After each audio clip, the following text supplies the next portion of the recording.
காலையிலேயே புறாக்களுக்கெல்லாம் தீனி போட்டாச்சு. அவங்க எல்லாம் சாப்பிட்டுட்டு அப்படியே வந்துட்டாங்க. அதான் வருங்க அங்கே ஒருத்தவங்க காட்டு புறா, அவங்க இவங்க கூட வந்து சேர்ந்துட்டாங்களா. அப்புறம் மாடியில் ஏகப்பட்ட வேலை இருக்குது. வேலை கொஞ்சம் கூட முடியவே இல்லை, பாதி வேலை இருக்குது இன்னும். அதுக்குள்ளேயே நம்ம தோட்ட வேலை நடந்துக்கிட்டு இருக்குது. இதில் நிறைய இப்போ சுத்தம் பண்ணுறது இருக்குது, அப்புறம் தளம் போடுறது இருக்குது, இதெல்லாம் இருக்குதாச்சா. அப்போ தான் தெரிய போகுது என்னோட வண்டவாளம்.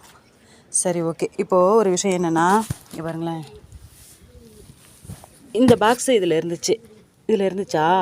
இப்போது மழை வருது பார்த்திங்களா. மழை வரும்போது நம்ம தொட்டிகளில் இருக்கிற இந்த மண்புழு எல்லாம் இருக்குல்ல, அதில் இருக்கிறதெல்லாம் அப்படியே வந்து நம்ம இதில் சேர்ந்துடும். இதில் சேர்ந்ததுக்கப்புறமா என்ன செய்யும்னா, நிறைய மண்புழு அதுவே உருவாயிடும். தண்ணி எப்போவுமே இருக்கும் அப்படிங்கிறதுனால இதில் எப்போவுமே நிறைய இந்த மாதிரி இது பண்ணாலே வந்துடும். பாருங்க எவ்வளோ இருக்குது தெரியுமா. முன்னாடி எடுத்துட்டேன், நிறைய எடுத்தாச்சு. இதில் அவ்வளோ இருந்துச்சு. இதில் ஒரு அடினியம் செடியும் வளர்ந்துருந்துச்சு, அதையும் எடுத்தாச்சு. இது பாருங்க இவ்வளோ இருக்குது பாருங்க. அப்படியே நிறைய குட்டி இருக்கும்.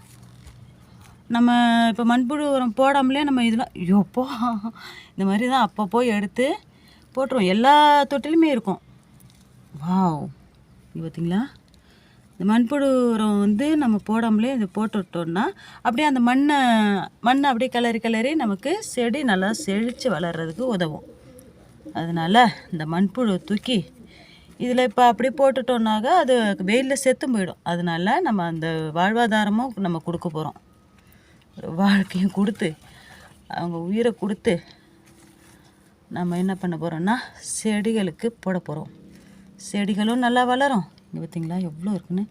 செடிகளுக்கும் நல்லா வளர்ச்சி, அதே நேரத்தில் அவங்களும் உயிரோடு இருப்பாங்க. நமக்கு ஒரு உயிரினத்தை நம்ம நேசிச்சோன்னு வைங்களேன், ஒரு உயிரினம், ஒரு பறவைகளோ ஏதோ ஒரு உயிரினத்துக்கிட்ட நம்ம பாசமாக இருந்தோம்னா இந்த இதெல்லாம் அருவருப்பாக தெரியாது நமக்கு. பாருங்க, இப்போது இதில் போட போகிறோம், கொஞ்சம் கொஞ்சமாக போட போகிறோம். இதில் போட்டிருக்கிறதுனால இது அடினியம் செடி, இதில் கொஞ்சம் போட்டுக்கலாம். இந்த மாதிரி எங்கேயும் கடந்துச்சுன்னு வைங்களேன், இருந்ததுன்னா அதை தூக்கி நம்ம செடிகளுக்கு போடுறது தான் ரொம்ப ரொம்ப நல்லது. ஓகே, பாய்.